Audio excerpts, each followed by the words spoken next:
नमस्कार, जय हिंद दोस्तों। आप सभी का बहुत स्वागत करता हूं। दोस्तों, आज का इस वीडियो में हम बात करने वाले हैं छत्तीसगढ़ के सामान्य ज्ञान के वस्तुनिष्ठ प्रश्नों की। और आज के इस वीडियो में दोस्तों हम लोग चर्चा करने वाले हैं कि छत्तीसगढ़ में जो वस्तुनिष्ठ प्रश्न होने वाले हैं उनका विषय रहने वाला है छत्तीसगढ़ की नदियां, जलप्रपात एवं डेम। ठीक है, छत्तीसगढ़ की नदियां, जलप्रपात एवं डेम। तो बहुत सारे प्रश्न यहाँ से देखने वाले हैं। चलिए वीडियो को स्टार्ट करते हैं और सभी प्रश्नों को देखते हुए चलेंगे। और मैंने वैसे प्रश्न लिए हैं जो काफी सरल भी हैं और पिछले एग्जाम में पूछे भी गए हैं, रिपीट होने के चांसेस बहुत अच्छे हैं। तो चलिए दोस्तों वीडियो को शुरू करते हैं। हमारा जो पहला प्रश्न है यहाँ पे आप लोग देख पाएंगे। पहला नंबर का हमारा प्रश्न है, आमनेर है। ठीक है, आमनेर जो लिखा हुआ है ये आमनेर है। आमनेर मुस्का पिपरिया नदियों के संगम पर स्थित है। आमनेर मुस्का पिपरिया नदियों के संगम पर जो स्थित है उसका नाम बताना है। ऑप्शन में आपको दिख रहा होगा दंतेवाड़ा, खैरागढ़, बगीचा और तखतपुर। ठीक है, तो इसका जो राइट आंसर हो जाएगा दोस्तों ऑप्शन नंबर बी, खैरागढ़। ठीक है, अब ये नया जिला बन चुका है। तो आमनेर, मुस्का और पिपरिया के संगम पर कौन सा शहर स्थित है? खैरागढ़ का शहर स्थित है। आगे चलते हैं दोस्तों। अगला प्रश्न आप लोग यहाँ से देख पाएंगे, इंद्रावती नदी का उद्गम स्थल है।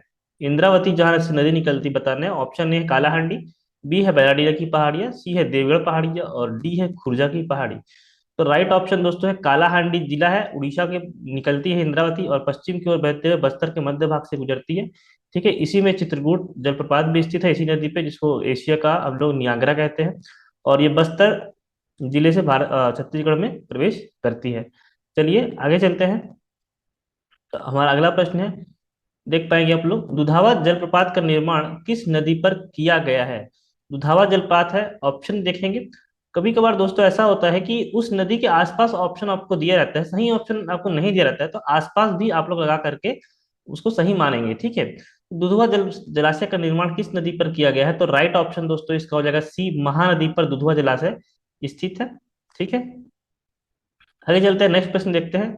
मिनियारी नदी किसकी सहायक नदी है? मिनियारी नदी किसकी सहायक नदी है? तो यहाँ पे देख पाएंगे ऑप्शन नंबर है हसदो, बी है महानदी, सी है मांड और डी ऑप्शन है शिवनाथ नदी। ठीक है, तो ये जो है शिवनाथ नदी की सहायक नदी है मिनियारी नदी, और शिवनाथ जो है वो महानदी की सहायक नदी है। ठीक है, राइट आंसर हो जाएगा शिवनाथ नदी। ठीक है, आगे चलते हैं दोस्तों। तांदुला नदी का उद्गम स्थल है। तांदुला नदी कहाँ से निकलती है? ठीक है, तो कांकेर जिले से निकलती है, राजनांदगांव जिले से निकलती है, दुर्ग जिले से निकलती है या बिलासपुर जिले से निकलती है? तो राइट आंसर दोस्तों इसका हो जाएगा ऑप्शन नंबर है कांकेर जिले से। तांदुला नदी का जो उद्गम स्थल है वो कांकेर जिले में है। ठीक है, अगले प्रश्न की तरफ चलते हैं। सभी प्रश्नों को देखेंगे आप लोग, और ये जो प्रश्न है व्यापम और बीएससी में पहले रिपीट हो चुके हैं, आ चुके हैं प्रश्न, वही सब प्रश्न है, बहुत सरल है, आप सभी से बनते जाएंगे। आपको वीडियो अंत तक देखना है और इस पीडीएफ को कैसे प्राप्त करना है वो भी मैं आपको वीडियो के बीच में बताऊंगा। इसलिए आप इस वीडियो को अंत तक देखेंगे तो इसका जो पीडीएफ है जो आपको पढ़ा रहा हूँ वो भी आपको प्राप्त हो जाएगा। राजपुरी प्रपात या जलप्रपात किस जिले में स्थित है? ठीक है, राजपुरी ऑप्शन है जशपुर, महासमुंद, सरगुजा और रायगढ़। तो जो राजपुरी जलप्रपात है वो जशपुर जिले में स्थित है। ठीक है, ईब नदी पर बनता है। ठीक है, राजपुरी। चलिए आगे चलते हैं। नेक्स्ट क्वेश्चन दोस्तों, चित्रकूट प्रपात, चित्रकूट जलप्रपात बस्तर जिले में कौन सी नदी पर है? ऑप्शन है इंद्रावती, सबरी, कोटरी और नारंगी। ठीक है, ऑप्शन देख के आप लोग समझ जाएंगे, मैंने पहले ही बताया था जो इंद्रावती नदी पे ही चित्रकूट जलप्रपात बनता है, इसे भारत का नियाग्रा कहते हैं। ठीक है, बस्तर जिले पर यह बनता है। आगे चलते हैं, अगला प्रश्न हमारा, सीजी राज्य में, छत्तीसगढ़ राज्य में कौन सी नदी रायपुर तथा जांजगीर चांपा जिले की सीमा निर्धारित करती है? ऑप्शन है महानदी। ठीक है, ऑप्शन नंबर बी है शिवनाथ, सी है हसदो और मांड। तो रायपुर और जांजगीर चांपा की जो सीमा निर्धारित करती है, ऑप्शन नंबर ए हो जाएगा महानदी। ठीक है, बाकी जो है वो रायपुर के पास से नहीं गुजरती है, तो वो ऑप्शन में सही नहीं बैठेगा। ठीक है, अगला प्रश्न देखिए, ये बहुत ही इंपॉर्टेंट प्रश्न है, पीएससी में पूछा गया था 2015 में। निम्नलिखित स्थानों में से कौन सा क्रम दक्षिण से उत्तर के समीपवर्ती क्षेत्रों में स्थित है? ठीक है, महानदी के समीपवर्ती क्षेत्र आपको बताना है, दक्षिण से उत्तर। ठीक है, मतलब नीचे से जाकर के ऊपर की ओर जाना है, इस प्रकार जो नदी जाती है वहीं पे आपको बताना है। तो देखिए, ऑप्शन ए है सिरपुर, राजिम, शिवरी नारायण, पलारी, बी है राजिम, सिरपुर, पलारी और शिवरी नारायण, सी ऑप्शन है शिवरी नारायण, सिरपुर और पलारी, सिरपुर राजिम, और डी ऑप्शन है सिरपुर राजिम पलारी और शिवनाथ। इसका क्रम बताना है, मतलब जो सबसे नीचे रहेगा उसको देखना है। तो सबसे नीचे दोस्तों यहाँ पे रहेगा राजिम, सबसे नीचे क्या आता है, राजिम आता है। उसके ऊपर महासमुंद के पास सिरपुर आता है। ठीक है, फिर पलारी आएगा, पी से पलारी आएगा, और लास्ट में क्या आएगा, शिवरी नारायण आएगा। ठीक है, तो राइट आंसर हो जाएगा option number B, Rajim, Sirpur, Palari और शिवरी नारायण। ये इसका दोस्तों राइट आंसर होगा। ठीक है, सबसे पहले राजिम आएगा, जो गरियाबंद और रायपुर की सीमा के नजदीक है, राजिम जिले में है। ठीक है, गरियाबंद जिले में है। आगे चलते हैं, छत्तीसगढ़ की सबसे लंबी नदी निम्नलिखित में से कौन है। बहुत लोग इसमें डाउट रहते हैं, तो इस प्रश्न को मैंने लिया है। सबसे लंबी नदी अगर आपको पूछा जाता है, सबसे लंबी है महानदी। ठीक है, जब तक आपको ऐसा नहीं कहा जाता कि छत्तीसगढ़ में बहने वाली, तब तक आप लोग शिवनाथ को टिक नहीं करेंगे। हालांकि छत्तीसगढ़ में बहने वाली नदी कहेगा तो वहां पे शिवनाथ की लेंथ ज्यादा है छत्तीसगढ़ में, महानदी की जो लेंथ ज्यादा है वो उड़ीसा में चली जाती है। ठीक है, तो सबसे लंबी नदी पूछा गया सिर्फ, तो आप महानदी को ही टिक करेंगे। सूखा नदी किसकी सहायक नदी है। ठीक है, ऑप्शन देखिए, इंद्रावती, गोदावरी, सोन और महानदी। ठीक है, तो जो राइट ऑप्शन है डी, महानदी बहुत इंपॉर्टेंट है। बहुत सारी नदी यहाँ पर आके मिलती हैं, इसी पूरी संरचना थ्योरी पार्ट में हम लोग जरूर पढ़ के जाइएगा। ये इसका राइट आंसर हो जाएगा। चलिए आगे चलते हैं दोस्तों। केंदई जलप्रपात किस जिले में स्थित है। केंदई जलप्रपात है, ऑप्शन है कोरबा, कांकेर, रायगढ़ और महासमुंद। तो जो केंद्रीय जलप्रपात दोस्तों, ये है ऑप्शन नंबर ए सही हो जाएगा, कोरबा जिला में स्थित है, कोरबा जिला में, आप लोग याद रखेंगे। ठीक है, नेक्स्ट प्रश्न की तरफ चलते हैं दोस्तों, देखेंगे बस्तर संभाग को दो भागों में विभक्त करने वाली नदी कौन सी है। बस्तर संभाग को दो भागों में बांट देने वाली नदी का नाम है। ऑप्शन देखिए, सबरी, गोदावरी, इंद्रावती और महानदी। तो राइट आंसर है दोस्तों इसका सी, इंद्रावती जो है, मैंने बताया था बस्तर जिले के और बस्तर संभाग के बिल्कुल मध्य से गुजरती है। ठीक है, और फिर लास्ट में ये गोदावरी नदी पर जाकर के मिल जाती है। तो ये राइट आंसर हो जाएगा आपका। चलिए आगे चलते हैं। चित्रकूट जलप्रपात की प्रसिद्धि का मुख्य कारण क्या है। चित्रकूट जो जलप्रपात है उसको क्यों प्रसिद्ध है। सर्वाधिक चौड़ाई है, या उसकी सर्वाधिक ऊंचाई है, या वहां पर सर्वाधिक दुर्घटनाएं होती है, या धार्मिक रूप से संबंध है इसका। ठीक है, तो चित्रकूट जलप्रपात इसलिए प्रसिद्ध है क्योंकि यह सर्वाधिक चौड़ा है। ठीक है, चौड़ाई इसकी सर्वाधिक है, इसलिए ये बहुत ज्यादा प्रसिद्ध है। नियाग्रा कहते हैं, जो नियाग्रा है वो क्यों कहते हैं, क्योंकि जो नियाग्रा है वो अमेरिका में स्थित है। ठीक है, तो उसी के तर्ज पर वहां पे सबसे चौड़ा है। तो ये भारत में सबसे चौड़ा जलप्रपात है, जो कि छत्तीसगढ़ में इंद्रावती नदी पर बस्तर जिले में स्थित है। अगला प्रश्न देखते हैं, ये भी सीजीपीएससी में पूछा गया था। कोंडा गांव किस नदी के तट पर स्थित है। ऑप्शन है सबरी, बी ऑप्शन है दूध नदी, सी ऑप्शन है नारंगी नदी, और डी ऑप्शन है इंद्रावती नदी। जो कोंडा गांव है वो ऑप्शन नंबर सी, नारंगी नदी के तट पर स्थित है। ठीक है, चलिए आगे चलते हैं अगले प्रश्न की तरफ। कौन सी नदी अमरकंटक से निकलती है तथा पश्चिम में बहती हुई खंबात की खाड़ी, मतलब कि गुजरात में गिर जाती है। ऑप्शन देखिए, डंकिनी शंखनी, ये तो नहीं है क्योंकि दंतेवाड़ा में है। नारंगी नदी, कोंडागांव भी यहाँ पर स्थित है, ये भी नहीं है। बाघ नदी, ये भी नहीं है। और लास्ट नदी है नर्मदा, यही इंपॉर्टेंट है। ये भारत के दृष्टि से भी इंपॉर्टेंट है, पश्चिम की ओर बहने वाली ये नदी एस्चुरी बनाती है, डेल्टा नहीं बनाती है। ठीक है, और इसी नदी पे सबसे ऊंचा जो मूर्ति है सरदार वल्लभ भाई पटेल जी का, सरदार सरोवर डैम, वो बनाया गया है, गुजरात में है। ठीक है, आगे चलते हैं। अमृतधारा जलप्रपात किस नदी पर बनता है। ऑप्शन है रिहंद, कन्हार, हसदो या शिवनाथ। ठीक है, तो जो अमृतधारा जलप्रपात है वो हसदो नदी में बनेगा। और आप लोग याद ध्यान देंगे, हसदो नदी का उद्गम स्थल अभी जो है मनेन्द्रगढ़ जिले में आएगा। ठीक है, मनेन्द्रगढ़ भरतपुर चिरमिरी वाले जिले पर आएगा, कोरिया अब नहीं लेंगे आप लोग। चलिए आगे चलते हैं। पानाबरास या अम्बागढ़ राजनांदगांव में जो कि स्थित है। ठीक है, किस नदी का उद्गम स्थल है। तो आपको पता होगा राइट आंसर इसका, जरूर से जरूर पता होगा, शिवनाथ इसका राइट आंसर हो जाएगा। आजकल गढ़चिरौली भी लेता है आंसर में, महाराष्ट्र में है जो कि। ठीक है, तो आप शिवनाथ को ही आंसर लेंगे, क्योंकि जो बाकी नदी है उसके आसपास भी नहीं है। ठीक है, चलिए मैंने आपको पहले ही बता दिया है, राइट आंसर आपको ऑप्शन में नहीं मिल रहा है तो आसपास का आंसर आप लोग को लेना पड़ेगा। ठीक है, किस नदी में रेत में सोना पाया जाता है। तो किस नदी में रेत के कण पाए जाते हैं। तो यहाँ पे देखिए, सबरी भी है ऑप्शन में, और ईब भी है, हसदो भी है शिवनाथ में। ठीक है, बहुत लोग को डाउट होगा सबरी और ईब दोनों में पाया जाता है, लेकिन जो इसका राइट आंसर लिया गया था वो ईब नदी लिया गया था। ठीक है, जो जशपुर में बहती है, और ये महानदी की सहायक नदी है। हालांकि वो छत्तीसगढ़ में नहीं मिलती है महानदी से, उड़ीसा में जाकर के मिलती है, लेकिन वो सहायक सहायक नदी है। अगले प्रश्न की तरफ चलते हैं दोस्तों, आप लोग यहाँ पे देख पाएंगे, हीराकुंड बांध किस नदी पर बना है। यही बहुत इंपॉर्टेंट है। ये जो हीराकुंड बांध है ये भारत के परिप्रेक्ष्य से भी बहुत ही महत्वपूर्ण है, क्योंकि ये भारत का सबसे लंबा बांध है। ठीक है, लेंथ इसकी बहुत ही ज्यादा है। और शायद ये एशिया का भी सबसे लंबा बांध है। ऑप्शन देखिए, शिवनाथ, इंद्रावती, महानदी और सोन नदी। तो राइट आंसर है महानदी पर बना हुआ है। और पूछा जाएगा कहाँ पे बना हुआ है, तो ये ओडिशा में बना हुआ है। कहाँ बना हुआ है? ओडिशा में। ठीक है, तो आप लोग समझ जाएंगे ये कहाँ बना हुआ है, ओडिशा में बना हुआ है। चलिए आगे चलते हैं नेक्स्ट प्रश्न की तरफ। रक्सगंडा जलप्रपात किस नदी पर है? ठीक है, रक्सगंडा जलप्रपात किस नदी पर है? पीएससी में पूछा गया प्रश्न है। ऑप्शन है हल्दो, खारून, रेण और इंद्रावती। ठीक है, तो रेण नदी है जिसको रिहंद नदी भी कहते हैं, इसी पर रक्सगंडा जलप्रपात बना हुआ है। ठीक है, चलिए अगले प्रश्न की तरफ चलते हैं। केंद्रीय जलप्रपात किस नदी पर स्थित है? ठीक है, किस स्थान पर स्थित है, सॉरी। यहाँ पर ऑप्शन कुछ इस प्रकार से दिया गया है, जिला का नाम नहीं बताया गया है। और हालांकि मैंने पहले आपको बताया कि जो केंद्रीय जलप्रपात है कोरबा में स्थित है। तो आप लोग एलिमिनेट करके बना सकते हैं कि कोरबा जाने के लिए आपको किस मार्ग पर जाना पड़ेगा। रायपुर से कवर्धा के बीच में कोरबा आया क्या? नहीं आएगा। बिलासपुर से रायपुर जाएंगे तो भी कोरबा आपको नहीं मिलेगा। लेकिन बिलासपुर से अंबिकापुर मार्ग में जाते हैं आप लोग, तो बीच में आपको निश्चित ही कोरबा से होकर के जाना पड़ेगा, और यही इसका सही उत्तर होगा। ठीक है, आगे चलते हैं। रानीदाह जलप्रपात किस जिले में स्थित है? ठीक है, रानीदाह जलप्रपात तो जशपुर है, ऑप्शन में दुर्ग है, बस्तर है और कोरबा है। तो रानीदाह जो जलप्रपात है वो जशपुर जिले में स्थित है। एक रानी ने यहाँ पर कूद करके आत्महत्या कर ली थी, उसी के नाम पर रानीदाह हो गया है।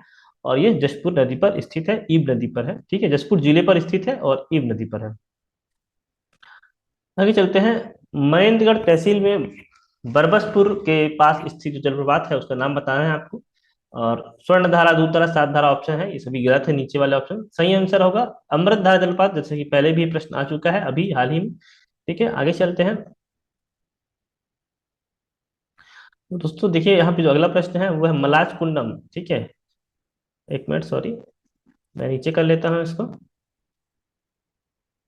अगला प्रश्न है दोस्तों हमारा, मलाच कुंडम जलप्रपात राज्य के किस जिले में स्थित है? ऑप्शन है कांकेर, बी है बिलासपुर, सी है दंतेवाड़ा, और सॉरी सी है रायपुर और डी है दंतेवाड़ा। तो मलाज कुंडम जो जलप्रपात है वो राइट आंसर हो जाएगा कांकेर जिले पे। ठीक है, दूध नदी पे। तो चलिए आगे चलते हैं। कामड़ा घूमर मेदिनी घूमर किसके लिए प्रसिद्ध है? ये क्या है? अभ्यारण्य है, वन है, किला है? ठीक है, तो जो इसका राइट आंसर हो जाएगा दोस्तों, ये जो तामड़ा घूमर और मेदिनी घूमर है ये जलप्रपात है। ठीक है, अभी हम लोग वही वाला सेक्शन कवर कर रहे हैं, नदी और जलप्रपात और डैम वगैरह वाला। तो ये क्या है? जलप्रपात है, यही इसका क्या हो जाएगा? राइट आंसर हो जाएगा। चलिए आगे चलते हैं दोस्तों। ये प्रश्न बहुत ही ज्यादा इंपॉर्टेंट है, इसको आप लोग देखेंगे। छत्तीसगढ़ की नदियों के निम्नलिखित समूहों में से लंबाई के अनुसार समूह को अवरोही क्रम में जमाना है। अवरोही क्रम मतलब कि घटते हुए क्रम में, छोटा आया है इसलिए घटते हुए क्रम आप इसको समझेंगे। ठीक है, तो देखिए सबसे पहले है इंद्रावती, शिवनाथ, रिहंद और मांड। बी ऑप्शन है शिवनाथ, इंद्रावती, मांड और रिहंद। सी ऑप्शन है इंद्रावती, शिवनाथ, मांड और रिहंद। और डी ऑप्शन है शिवनाथ, इंद्रावती, ठीक है, और रिहंद, मांड। तो इसका जो राइट आंसर होगा, आप लोग जब इसकी लंबाई देखेंगे तो ऑप्शन नंबर जो बी है वो आपको सही ऑप्शन मिलेगा, शिवनाथ। उसके बाद उससे छोटी है इंद्रावती, उसके बाद है मान, और उसके बाद है अरिहंत। तो इस प्रकार से आपको जमाना था अवरोही क्रम में, मतलब जिसकी लंबाई सबसे ज्यादा है उसको सबसे पहले रखना है, उसके बाद धीरे धीरे करके लंबाई घटाना है। इंग्लिश में इसको डिसेंडिंग ऑर्डर कहते हैं। कौन कौन सा ऑर्डर होता है? ये अवरोही डिसेंडिंग ऑर्डर होता है। चलिए अगले प्रश्न की तरफ चलते हैं। राज्य की कौन सी नदी छत्तीसगढ़ तथा झारखंड की सीमा बनाती है? तो ऐसा नदी को नाम बताना है जो झारखंड से सटे हुए किसी जिले में प्रवाहित हो रही होगी, तो उसको आप लोग सही टिक कर सकते हैं। ठीक है, ऑप्शन है कन्हारे, मतलब कि कन्हार है ये, सोन, रिहंद और ताड़। ठीक है, तांडा लिखा हुआ है, ताड़ नदी है। तो जो ऑप्शन नंबर ए है कन्हार नदी, ये बिल्कुल सही आंसर है। इसका राइट आंसर हो जाएगा कन्हार है। ठीक है, अगले प्रश्न की तरफ चलते हैं। कौन सी पर्वत श्रेणी महानदी पर्वत क्रम को नर्मदा प्रवाह क्रम से अलग करती है? ठीक है, ऐसी पर्वत श्रेणी का नाम बताना है जो महानदी को नर्मदा अपवाह तंत्र से अलग करती है। तो इसका राइट आंसर हो जाएगा दोस्तों ऑप्शन नंबर टी, मैकाल पर्वत श्रेणी। ठीक है, मैकाल इस प्रकार से कवर्धा और राजनांदगांव जिलों में फैला हुआ है। इधर से नर्मदा नदी निकल जाती है और इधर से जो है वो महानदी बहती रहती है। ठीक है, तो ये जो है ये वाला जो है ये मैकाल पर्वत है बीच का, इसी को कहा गया है। चलिए आगे चलते हैं नेक्स्ट प्रश्न की तरफ। बंजर एवं तांडा, ठीक है, ताड़ हो जाएगा। बंजर एवं तांडा नदी किस प्रवाह प्रणाली के अंतर्गत आती है? महानदी अपवाह तंत्र, गोदावरी अपवाह तंत्र, गंगा अपवाह तंत्र या नर्मदा अपवाह तंत्र। तो जो अभी आपने नर्मदा नदी देखा उसी की सहायक नदी है जो छत्तीसगढ़ से निकलती है, बंजर एवं ताड़ नदी। ठीक है, तो ये इसका राइट आंसर हो जाएगा। चलिए आगे चलते हैं। चर्रे मर्रे झरना राज्य के किस जिले में स्थित है? जो चर्रे मर्रे जलपात है, आपसे पूछा जा रहा है कि किस जिले में स्थित है। ऑप्शन है कांकेर, नारायणपुर, सुकमा और दंतेवाड़ा। बहुत लोग को नारायणपुर और कांकेर में डिस्प्यूट होता है, ठीक है, तो इसका राइट आंसर जो होगा कांकेर होगा, है ना। कांकेर में ही है क्या है, चर्रे मर्रे जलप्रपात। आगे चलते हैं दोस्तों अगले प्रश्न की तरफ। हमारा जो ऑब्जेक्टिव प्रश्न है देखेंगे। बस्तर के 7 धारा जलप्रपात की 6 धाराओं के नाम है। बोध धारा, पांडव धारा, कृष्ण धारा, शिव धारा, वाण धारा एवं शिव चित्र धारा। 7वीं धारा का आपसे नाम पूछा है। ऑप्शन में दिया गया कपिल धारा, अर्जुन धारा, भीम धारा और राम धारा, ठीक है। तो जो इसका राइट आंसर दोस्तों ए कपिल धारा, ये इसका राइट आंसर हो जाएगा। चलिए अगले प्रश्न की तरफ चलते हैं। जलप्रपात है 7 धारा, ठीक है। जो 7 धारा जो जलप्रपात है, ये इंद्रावती नदी पर ही स्थित है, लेकिन कौन से जिले पर स्थित है? बीजापुर जिले पर स्थित है। कौन सा, आप लोग याद रखेंगे, जो है ये बीजापुर जिले पर स्थित है। कौन सा जिला है? बीजापुर। इंद्रावती नदी है, ठीक है। चलिए अगले प्रश्न की तरफ चलते हैं। डंकनी शंखनी का उद्गम स्थल है, ठीक है। बहुत सिंपल है। आप लोग देख पाएंगे, ऑप्शन देख के ही समझ जाएंगे, एलिमिनेट कर लेंगे। तो जो राइट आंसर है ऑप्शन नंबर ए, डांगरी डोंगरी की पहाड़। डंकनी जो नदी है वो डांगरी डोंगरी की पहाड़ी पर है। ये जो पहाड़ी है डांगरी जो नदी है दंतेवाड़ा में है, ठीक है, दंतेश्वरी मंदिर के नजदीक। आगे चलते हैं। पुलपाड़ इंदु जो जलप्रपात है किस जिले पे स्थित है? ठीक है। जो पुलपाड़ इंदुल है, ऑप्शन देखेंगे सरगुजा, दंतेवाड़ा, रायगढ़ और बस्तर। तो राइट आंसर इस हो जाएगा दोस्तों दंतेवाड़ा जिला। दंतेवाड़ा जिला में ही पुलपाड़ इंदु जो जलप्रपात है वो यहाँ स्थित है। अगला प्रश्न को देखेंगे। महानदी शिवनाथ और जोंक नदी के त्रिवेणी संगम पर छत्तीसगढ़ का कौन सा प्राचीन तीर्थ बसा हुआ है? महानदी, शिवनाथ और जोंक नदी पर, ठीक है। ऑप्शन है चंपारण्य, बी है शिवरी नारायण, राजिम और दामाखेड़ा, ठीक है। तो शिवरी नारायण है ये संगम है, ठीक है, त्रिवेणी संगम है।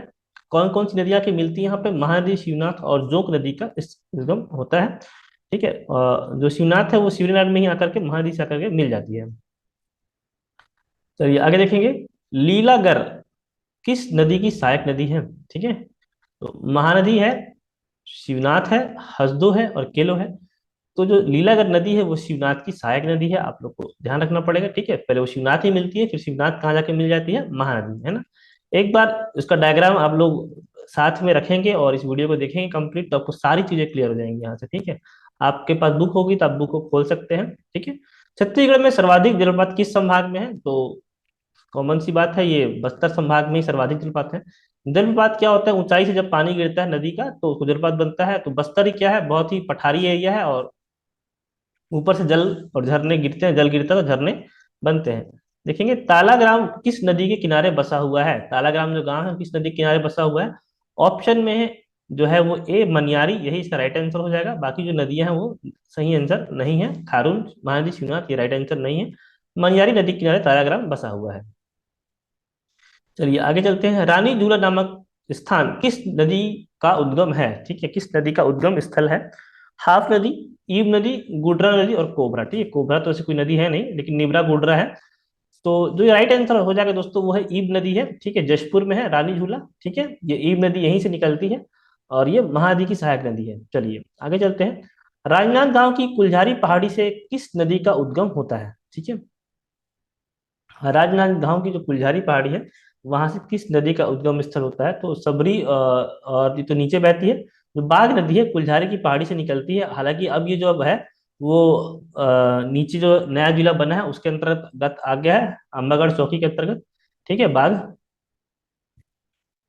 चलिए आगे चलते हैं नेक्स्ट क्वेश्चन की तरफ। छत्तीसगढ़ की सबसे प्रदूषित नदी कौन सी है? सभी को पता है जो सबसे प्रदूषित नदी है वो शंखनी नदी है छत्तीसगढ़ की, ठीक है। ऑप्शन नंबर ए है। शंखनी नदी जो है वो सबसे प्रदूषित है। इसका जल लाल हो गया है, वहाँ पे बैलाडीला की जो पहाड़ियां हैं, खदानें हैं, वहाँ पे काफी मात्रा में लौह प्राप्त होता है, ठीक है।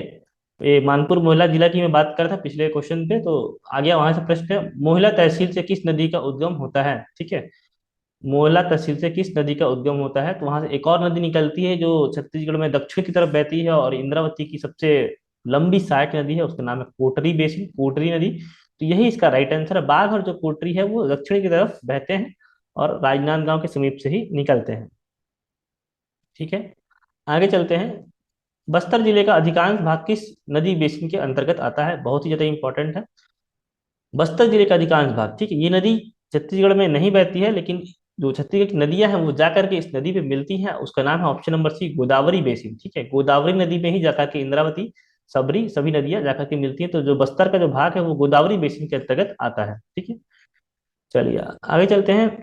अरपा नदी किस स्थान पर शिवनाथ नदी में मिलती है? पहला ऑप्शन है रतनपुर, बी ऑप्शन है बेलपास, और सी ऑप्शन है ठाकुर देवा या आदमाबाद। ठीक है, तो राइट आंसर दोस्तों इसका हो जाएगा ऑप्शन नंबर सी, ठाकुर देवा। ठीक है, ठाकुर देवा के पास में ही जो अरपा नदी है वो जाकर के शिवनाथ नदी पे मिल जाती है। चलिए आगे चलते हैं। पैरी नदी का उद्गम स्थल है, 2014 में पूछा गया पीएससी में। पैरी नदी की जो नदी है वो कहाँ से निकलती है? तो ये राजिम के पास में भातरीगढ़ी की पहाड़ी है, वहां से निकलती है। ठीक है, भातरीगढ़ी की पहाड़ी। ठीक है, कुछ भाग इसका उड़ीसा के अंतर्गत भी आता है पैरी नदी का। ठीक है, आगे चलते हैं। कोरबा के पठार से निकलकर महानदी में विलीन होने वाली नदी है। कोरबा के पठार से निकलकर महानदी में विलीन होने वाली नदी है। तो जो इसका राइट आंसर हो जाएगा दोस्तों, दूध है। ये तो कोरबा से नहीं निकलती है, नीचे से निकलती है। ईब जो है जशपुर से निकलती है। बोरई, ठीक है, ये इसका राइट आंसर है। बोरई क्या है, कोरबा के नजदीक से निकलती है। और जो रिहंद नदी है वो तो अंबिकापुर से निकलती है। तो राइट आंसर क्या हो जाएगा, बोराई नदी। ठीक है, आगे चलते हैं। छत्तीसगढ़ की राजधानी रायपुर किस नदी के किनारे बसी हुई है? ये बहुत ही इंपॉर्टेंट है। तो जो राइट आंसर आप लोग देख ही रहे होंगे, अभी हमारे मुख्यमंत्री भूपेश बघेल जी यहाँ डुबकी लगाने जाते रहते हैं। खारून नदी। ठीक है, खारून नदी के जो किनारे है वो राजधानी बसी हुई है छत्तीसगढ़ की, रायपुर। चलिए अगले प्रश्न की तरफ चलते हैं। निम्नलिखित में से कौन सा नगर महानदी किनारे पर नहीं बसा है? ठीक है, आपको क्या पूछा जा रहा है, नहीं बसा है। तो सिरपुर, अभी आपने नगरों को दक्षिण से लेकर के उत्तर की ओर जमाया था, तो सिरपुर भी था, और शिवनारायण भी था, और राजिम भी था। ये धमधा है, ये तहसील है, दुर्ग जिले में स्थित है। तो ये इसका राइट आंसर हो जाएगा, क्योंकि ये नहीं बसा है महानदी के किनारे। ठीक है, अगले प्रश्न की तरफ चलते हैं दोस्तों। अम्बागढ़ चौकी, ठीक है, जो नया जिला बना है, किस नदी के किनारे स्थित है? तो जो शिवनाथ नदी है वो निकलते हुए राजनांदगांव से आती है। दुर्ग भी उसी किनारे बसा हुआ है, तो अम्बागढ़ चौकी भी वहीं बसा हुआ है। ठीक है, शिवनाथ नदी इसका राइट आंसर हो जाएगा। चलिए आगे प्रश्न की तरफ चलते हैं। यहाँ पे आप लोग देख पाएंगे, जांजगीर जिले में चंद्रपुर के पास कौन सी नदी महानदी में आकर मिलती है? ऑप्शन है हाफ, मांड, बुरई और सुरंगी। ठीक है, तो आप लोग इसका आंसर गैस कर लिए होंगे। तो चंद्रपुर के पास मिलती है, तो हाफ नहीं आएगी, ये कवर्धा की तरफ से निकलती है। ठीक है, बुरई और सुरंगी भी नहीं है। जो मांड नदी है वो यहाँ पे संगम बनाती है, त्रिवेणी संगम। ठीक है, मांड, लात और महानदी का संगम पर चंद्रपुर जो चंद्रपुर का जो मंदिर है स्थित है। ठीक है, वो वहां पर स्थित है। नाथलदाई मंदिर भी वहीं पर है। ठीक है, अगर छोटी नर्मदा और घोंगा किस नदी की सहायक नदियां हैं? ये भी इंपॉर्टेंट प्रश्न है। तो आप लोग ऑप्शन देके समझ पाएंगे, मिनियारी, तांदुला, कोटरी और ईब। तो जो मिनियारी नदी है, मनियारी नदी है, वो इसका राइट आंसर हो जाएगा। मनियारी की सहायक है आगर, छोटी नर्मदा, घोंगा और ईब। ठीक है, चलिए आगे चलते हैं। केलो नदी किस स्थान पर महानदी में मिल जाती है? केलो नदी जो है वो महानदी की सहायक है, लेकिन वो किस स्थान पर जाके मिलती है ये आपको बताना है। राजिम पे, सोनहट पे, महादेवपाली पे या लखमोरा पे। ठीक है, तो जो राइट आंसर हो जाएगा इसका ऑप्शन नंबर सी, महादेवपाली। ये उड़ीसा में है। ठीक है, और उड़ीसा में जस्ट की सीमा पर है ये। तो केलो नदी जो है, इस नदी के किनारे ही जो है वो रायगढ़ बसा हुआ है। ठीक है, आप लोग याद रखेंगे, रायगढ़ में एक पेपर भी आता है केलो प्रवाह करके। ठीक है, चलिए आगे चलते हैं। हसदेव नदी का उद्गम स्थल है। हसदेव नदी का उद्गम स्थल है कैमूर की पहाड़ियां, खुर्जा की पहाड़ियां, पानाबरास की पहाड़ियां और मुंगेर की पहाड़ियां। ठीक है, तो कैमूर की पहाड़ियां इसका राइट आंसर हो जाएगा। हसदेव नदी यहाँ से निकलती है, बाकी जो पहाड़ियां वहां से अलग अलग नदी निकलती हैं। तो कैमूर इसका राइट आंसर हो जाएगा। चलिए दोस्तों, आज के लास्ट क्वेश्चन की तरफ चलते हैं, और आज का हमारा वीडियो एंड होने वाला है। तो आज का जो हमारा लास्ट क्वेश्चन है उसको हम लोग देखेंगे। ठीक है, सेकंड लास्ट क्वेश्चन है, सॉरी ये। सरगुजा की जीवन रेखा के नाम से जाने वाली जो नदी है उसका नाम बताना है। सरगुजा की जीवन रेखा, सरगुजा की जीवन रेखा किसे कहते हैं? ऑप्शन है सबरी, बी है कोटरी, और सी है इंद्रावती, और डी है रिहंद। तो आपको पता होगा जो रिहंद नदी है वो सरगुजा की जीवन रेखा है। ठीक है, चलिए फिर आगे चलते हैं। आज का जो हमारा लास्ट क्वेश्चन है उसकी तरफ। ठीक है, यहाँ पर देखेंगे, उत्तर से दक्षिण की ओर प्रवाहित होने वाली छत्तीसगढ़ की नदी है, जो उत्तर से मतलब ऊपर से नीचे की ओर, दक्षिण की ओर प्रवाहित होती है।